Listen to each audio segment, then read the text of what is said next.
Hello বন্ধুরা, আপনাদের সকলকে গ্রাহক সেবা চ্যানেলে স্বাগত জানাই। তো গ্রাহক সেবা চ্যানেলের পক্ষ থেকে আপনাদের সামনে আরেক নতুন ভিডিওর আপডেট নিয়ে এসেছি, তা হচ্ছে ভোটার কার্ড। তো আপনাদের সকলেরই পুরাতন ভোটার কার্ড আছে অথবা ভোটার কার্ড কারেকশন করেছেন কিন্তু এখনও ভোটার কার্ড আসেনি, বা আপনারা যদি ভোটার কার্ড ডাউনলোড করতে চান সেই পদ্ধতি আপনাদেরকে দেখাবো। তো আপনারা সকলেই যে ইলেকশন কমিশন যে পোর্টালটি আছে সেটি ওপেন করে দিবেন, ভোটার সার্ভিস পোর্টাল। আমি ডিসক্রিপশনে লিঙ্কটি দিয়ে দেবো, সেখান থেকে আপনারা চলে আসবেন। এখানে এসে সরাসরি নিচের দিকে দেখতেই পাচ্ছেন আপনাদেরকে এপিক ডাউনলোড অপশন আছে। এখান থেকে আপনারা ভোটার কার্ডটি খুব সহজেই খুব তাড়াতাড়ি আপনারা ভোটার কার্ডটি ডাউনলোড করে নিতে পারবেন। তার জন্য আপনাদেরকে এখানে ক্লিক করতে হবে। এখানে ক্লিক করার পর আপনাদের সামনে এখানে মোবাইল নাম্বার এবং পাসওয়ার্ড টাইপ করতে হবে এবং ক্যাপচার কোডটি দিয়ে রিকোয়েস্ট ওটিপিতে ক্লিক করতে হবে। যদি আপনাদের রেজিস্ট্রেশন করা না থাকে তাহলে এখানে সাইন আপ অপশন আছে, এখানে ক্লিক করে আপনারা সাইন আপ করে রেজিস্ট্রেশন করতে পারবেন, মোবাইল নাম্বার দিয়ে রেজিস্ট্রেশন করতে পারবেন। তো সাইন আপে ক্লিক করে আপনারা এখানে মোবাইল নাম্বার ওটিপি দিয়ে আপনার নাম ক্লিক করে আপনারা রেজিস্ট্রেশন করে নেবেন। আর যাদের সাইন আপ রেজিস্ট্রেশন করা আছে তারা লগ ইন বাটনে এসে লগ ইন ক্লিক করবেন এবং এখানে আপনার মোবাইল নাম্বারটি এখানে টাইপ করে দিবেন। তো আমি এখানে একটা মোবাইল নাম্বারটি দিয়ে দিচ্ছি, আপনারা একটা টাইপ করে দিবেন। টাইপ করার পর এখানটা আপনাদের পাসওয়ার্ডটি ক্লিক করে দিবেন।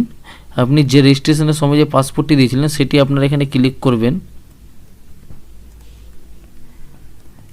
ক্লিক করার পর এখানে নিচে যে ক্যাপচার কোডটি আছে সেটা দেখে দেখে আপনারা টাইপ করে দিবেন।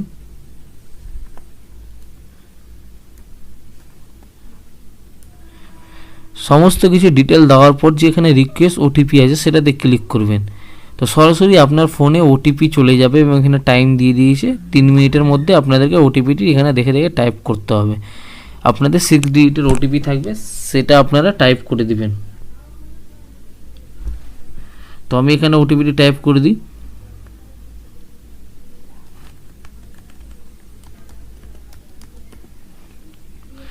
টাইপ করার পর যে verify and log in option আছে সেটাতে ক্লিক করবেন।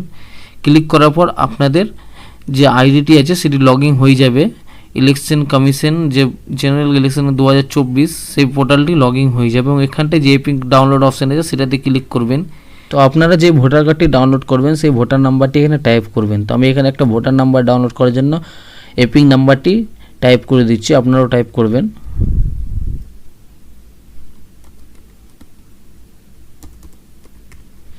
এবং এখানটা আপনার যে স্টেট আছে সেই স্টেটটা সিলেক্ট করবেন। তো আমি ওয়েস্ট বেঙ্গল থেকে করছি তাই ওয়েস্ট বেঙ্গল দিয়ে দেবো। এবং সার্চ অপশান যে আছে সেই সার্চ অপশানে ক্লিক করবেন। ক্লিক করলে আপনার যে ডিটেলগুলো আছে সমস্ত কিছু তথ্য দেখিয়ে দিবে এখানটায়। এবং আপনার অবশ্যই মোবাইল নাম্বার লিঙ্ক থাকা দরকার। মোবাইল নাম্বার লিঙ্ক না থাকলে আপনি ভোটার কার্ডটি ডাউনলোড করতে পারবেন না। তো যে সেন্ড ওটিপি আছে সেটাতে ক্লিক করবেন। সেন্ড ওটিপিতে ক্লিক করলে আপনার ফোনে একটি ওটিপি যাবে। টাইপ করার পর যে ভেরিফাই অপশান আছে সেটাতে ক্লিক করবেন। ক্লিক করলে আপনার যে ডাউনলোড এপিক অপশান আছে সেটা চলে আসবে এবং আপনারা ডাউনলোড করে নিতে পারবেন। এইভাবে করে আপনারা ভোটার কার্ডটি ডাউনলোড করতে পারবেন। ভোটার কার্ড ডাউনলোড করার পর আপনারা সেই ভোটার কার্ডটি দেখে নিতে পারবেন কিছু ভুল আছে কি না। অবশ্যই কোনো রকম ভুল থাকলে বা ভোটার কার্ড যদি মোবাইল নাম্বার লিঙ্ক না থাকে তাহলে যে ফর্ম অপশান আছে সেটাতে ক্লিক করলেই যে 8 নম্বর ফর্মটি আছে সেটি আপনারা ফিল আপ করবেন। 8 নম্বরটি ফিল আপ কীভাবে করবেন আমি সমস্ত কিছু দেখিয়ে দেবো এর পরের ভিডিওতে। আমার চ্যানেলকে সাবস্ক্রাইব করে রাখুন এবং লাইক করে রাখুন, তাহলে আমার নতুন নতুন ভিডিওর আপডেট আপনারা পেয়ে যাবেন। ভিডিও দেখার জন্য অসংখ্য ধন্যবাদ।